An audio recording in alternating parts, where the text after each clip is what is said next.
এছাড়াও সাম্প্রতিক সময়ে বেশ কয়েকটি চাঞ্চল্যকর ও মর্মান্তিক সড়ক দুর্ঘটনায় সাধারণ যাত্রী নিহত ঘটনায় ঘাতক চালকদের আইনের আওতায় আনতে র্যাব সদা সচেষ্ট রয়েছে। গত 16 এপ্রিল 2024 তারিখ সকালে পিকআপ যোগে নারী ও শিশুসহ 16 জন যাত্রী আলফাডাঙ্গা থেকে ফরিদপুর যাওয়ার উদ্দেশ্যে গমন করে। অতঃপর আনুমানিক সকাল 7:40 ঘটিকায় উক্ত পিকআপটি যাত্রী নিয়ে ফরিদপুর জেলার কোতোয়ালি থানাধীন কানাইপুর এলাকায় ফরিদপুর মাগুরা মহাসড়কে পৌঁছালে মাগুরাগামী উত্তরা ইউনিক পরিবহনের বাসের অজ্ঞাতনামা চালক দ্রুত ও বেপরোয়া গতিতে বাসটি চালিয়ে উক্ত যাত্রীবাহী পিকআপটিকে চাপা দেয়। এতে ঘটনাস্থলেই 11 জন যাত্রী মৃত্যুবরণ করে।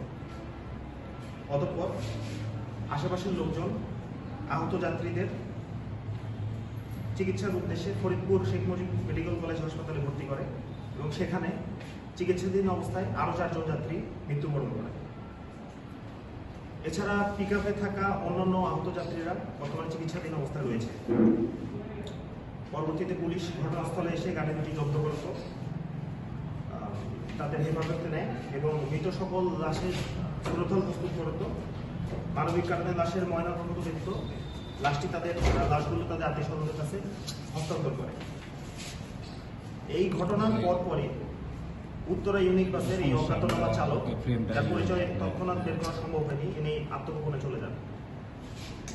উক্ত নিহতর ঘটনায় নিহত ইকবালের বড় ভাই নিয়ামুল শেখ উনি বাদী হয়ে উত্তরা ইউনিক পরিবহনের অজ্ঞাতনামা চালকের বিরুদ্ধে সড়ক পরিবহন আইনে একটি মামলা দায়ের করেন।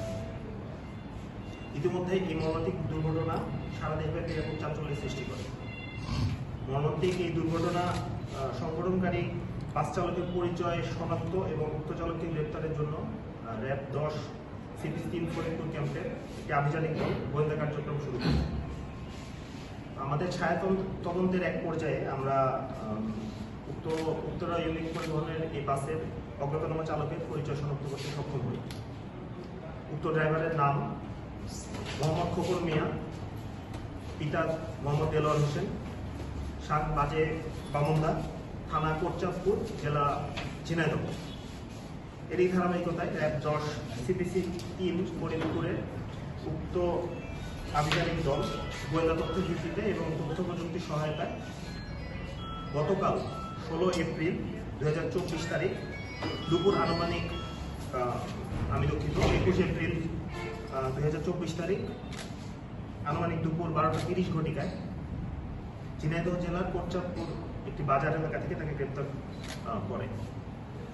উক্ত অভিযানে পুলিশ পলাতক উত্তর পরিবহনের বাসের ঘাতক চালককে আমরা একটি হোটেল এলাকা থেকে গ্রেপ্তার করি। প্রাথমিক জিজ্ঞাসাবাদে উক্ত চালক তাকে নিজেকে উত্তরা ইউনিক পরিবহনের বাসের চালক বলে স্বীকার করেছে। উক্ত চালকের বিরুদ্ধে আইনানুগ ব্যবস্থা প্রক্রিয়া